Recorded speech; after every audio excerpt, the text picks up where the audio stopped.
जय भीम। मित्रों, जो कि तमने ख्याल ज हशे केम के तमे लोको तो आनी अंदर ऊंडा उतरी गया छो, पण थोड़ी विगत तमारी ध्याने दोरी दऊं। आपणा देशमां गुजरात राज्यमां खास करीने अमरेली जिल्लामां, केम के मारुं पोतानुं वतन छे, मारी पोतानी कर्मभूमि छे। अमरेली जिल्लानी अंदर आज 1965 थी लई अने आज दिवस सुधी जे मुद्दाथी लोको पोतानो जीव गुमावे छे, आत्महत्या करे छे, आपघात करे छे, पोताना परिवारने तरछोड़ी पोतानो जीव गुमावे छे। हुं कामे तो एना परिवारनुं गुजरान चलाववा माटे आज ए व्यक्ति सक्षम नथी रहेतो। क्यांक ने क्यांक आ सरकार खेडूतोने मरवा मजबूर करे छे। ए मुद्दो जो 1965 थी लई अने आज दिवसनो छे ते टेकाना भावनो छे। टेकाना भावनी थोड़ी विगत तमारी विषे मूकूं, जो कि खेडूतोने ख्याल ज होय छे, खेडूत पुत्रोने ख्याल ज होय छे, खेडूत आगेवानोने ख्याल होय छे, खेडूत संगठनोने ख्याल ज होय छे। पण क्यांक ने क्यांक अन्याय थाय छे એટલે આજે મારે બોલવાની ફરજ પડી છે। જો કે બોલવાની નહીં પણ લડીને બતાવી દઈશ એ હું તમને બાહેંધરી આપું છું। પણ આજે વિડીયો બનાવવાનું કારણ એવું છે કે હું આ ચૂંટણી ચાલી રહી છે એટલે લોકો પારખે, લોકો જાણે કે કેવી રીતે કોને અને કોની ઉપર વિશ્વાસ કરી આજે મત આપવો। થોડી વિગત આપી દઉં, ટેકાના ભાવ કેવી રીતે જાહેર થાય છે। तो જ્યારે ખેડૂતોએ વાવણી કરવાની હોય, વરસાદ, શિયાળો, ઉનાળો અને ચોમાસું દરમિયાન જ્યારે વાવણી કરવાનો ટાઈમ આવે એની પહેલા સરકાર ટેકાના ભાવ જાહેર કરે છે। હું કામ તો કે ખેડૂત વાવણી રાજી ખુશીથી હરખથી કરી શકે કે અમે આ પાક વાવશું તો અમને મિનિમમ સપોર્ટ પ્રાઇસ એટલે કે એમએસપી એટલે કે ટેકાના ભાવ આટલા તો મળવાના જ છે। ત્યારે હરખથી ખેડૂત ખેતી કરતો હોય છે। પણ જ્યારે આનો આ ખેડૂત એ પાક વેચવા જાય છે, એ ધાન વેચવા જાય છે, ત્યારે ખેડૂત જે ટેકાનો ભાવ સરકાર દ્વારા જાહેર કરેલ હોય છે એને ધ્યાનમાં રાખી અને રાજી ખુશીથી વેચવા જાય છે।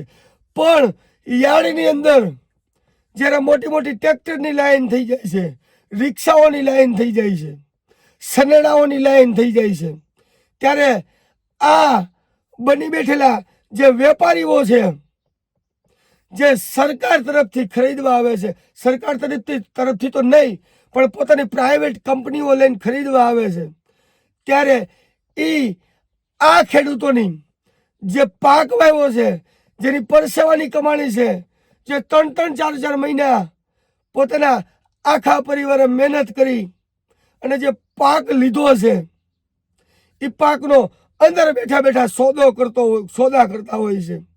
પણ સરકાર એક શબ્દ બોલવા તૈયાર નથી। માનો કે 500 રૂપિયા ટેકાનો ભાવ જાહેર કર્યો છે તો આ પ્રાઇવેટ કંપનીઓ એ પોતે નક્કી કરે છે કે કેવડી લાઈન છે, કેવડી આવક છે, એની ઉપરથી આપણે ભાવ જાહેર કરીએ। પણ સરકાર આ વેપારીઓને એક પણ શબ્દ બોલવા તૈયાર નથી।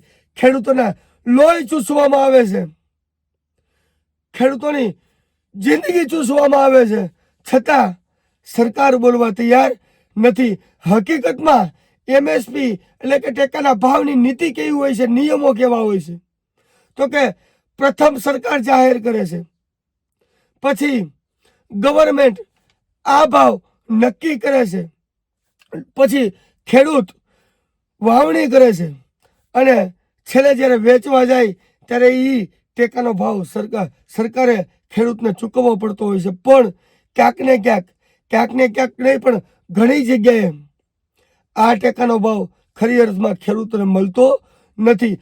અમુક ખેડૂતોને ટેકાના ભાવ આપવામાં આવે છે, અમુક ખેડૂતો મજબૂર થઈ જે લેણું કર્યું હોય એ ચૂકવવા માટે કોઈ પણ ભાવે પોતાનો પાક વેચી નાખે છે.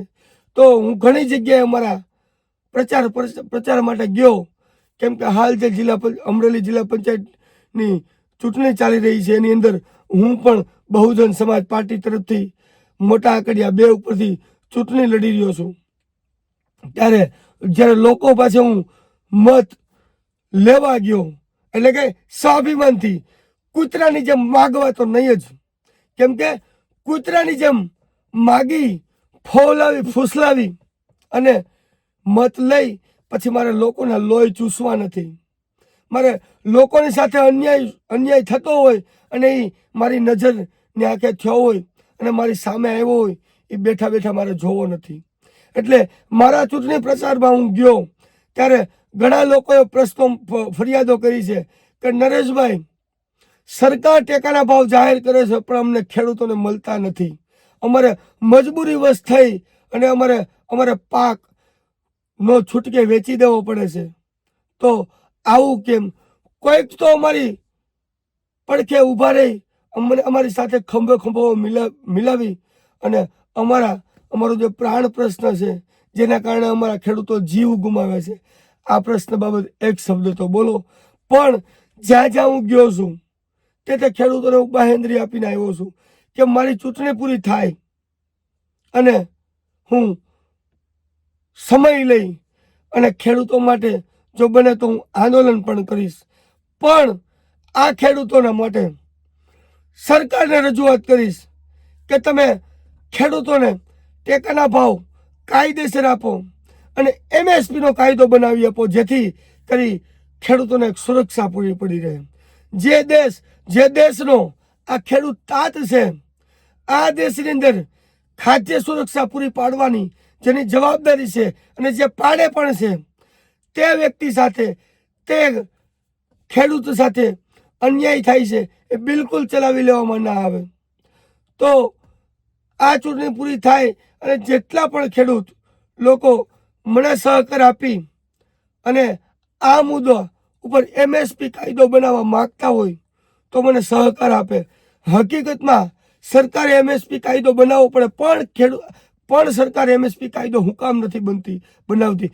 MSP કાયદો બનાવે એટલે જ્યારે ટેકાના ભાવ જાહેર થાય ત્યારે ખેડૂતોને ફરજિયાત દરેક ખેડૂતને એ ટેકાના ભાવ મુજબ જે પાક છે એની કિંમત ચૂકવવી જ પડે. કોઈ પણ પ્રાઇવેટ કંપની જો ટેકાના ભાવ જાહેર થાય તો પ્રાઇવેટ કંપની એના ઘરે બેસી જાય, પણ આ સરકાર ક્યાંક ને ક્યાંક આ કંપનીઓને ફાયદો અપાવવા માટે MSP કાયદો બનાવતી નથી એવું આપને લાગે છે. હું નાના મોટી વાત તો નહીં કરું, ભારતમાં નહીં, ગુજરાતમાં નહીં, પણ અમરેલી જિલ્લાની અંદર આ ટેકાના ભાવ બાબતે જે ખેડૂત પોતે ખેતી કરે છે તેમને ક્યાંક ને ક્યાંક મારા થકી ફાયદો થાય એવી બાહેંધરી આપું છું. હું મારી છેલ્લા શ્વાસ સુધીની તાકાત લગાવી અને આ ખેડૂતો માટે મહેનત કરીશ, આંદોલન કરીશ. પણ લોકોનો સહકાર હશે તો આપને સફળતા મળશે, કારણ કે હું બહુજન સમાજ પાર્ટીમાંથી લડી રહ્યો છું. ગુજરાતની અંદર મારી સરકાર નથી, અમરેલીની અંદર મારી સરકાર નથી, પણ જે દી સરકાર આવી ત્યારે હું છાતી ઠોકીને કહું છું કે આ MSP કાયદો હું જરૂર લાવીશ અને કદાચ મારી પાર્ટી નહીં માને તો હું રાજીનામું આપી દઈશ અને આ બહુજન સમાજ પાર્ટીની વિરોધમાં પણ હું આંદોલનમાં બેસી જઈશ. આ તમને બાહેંધરી આપું છું. એટલે મિત્રો, આ વિડીયોને બને એટલો શેર કરો, જેથી કરી અમરેલી જિલ્લાના નહીં પણ ગુજરાતના નહીં, ભારતના ખેડૂતો સુધી આ મારો વિડીયો પહોંચે અને આ બાબતે લોકો અવાજ ઉઠાવતા થાય. જય ભીમ, જય ભારત, જય સંવિધાન.